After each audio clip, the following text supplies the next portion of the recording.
Finally, at natikman na rin namin ang OG Lapas Batchoy sa Iloilo. Kumain kami sa Decos, isa sa mga OG Batchoyan dito sa Iloilo. May special, super, at extra serving sila, depende kung gaano kakagutom. We went for the super size. Sakto lang siya, hindi bitin, hindi rin over. Ang sarap panoorin habang ginagawa yung batchoy.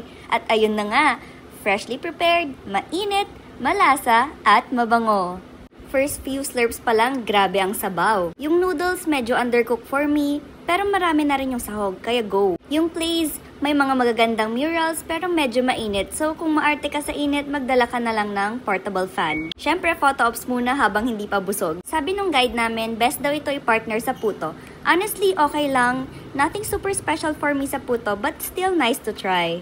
Konti na lang, paubos na. Ganun siya kasarap, hindi mo mamamalayan. And good news, pwede ka rin mag-uwi ng batchoy kit as pasalubong. Fresh ingredients ang kasama. Vacuum sealed for freshness at yung sabaw nakabote pa para safe dalhin at ibiyahe. Kompletong-kompleto na, ready to cook kahit saan ka pa. Ang neat na rin ng packaging, perfect iregalo o kaya stock sa bahay. Sulit na sulit ang pagbalik ko sa Iloilo para lang dito. If bibisita ka ng Iloilo, make sure na matry mo ang OG Lapas Batchoy, lalo na sa Decos. Add to your foodie bucket list na yan.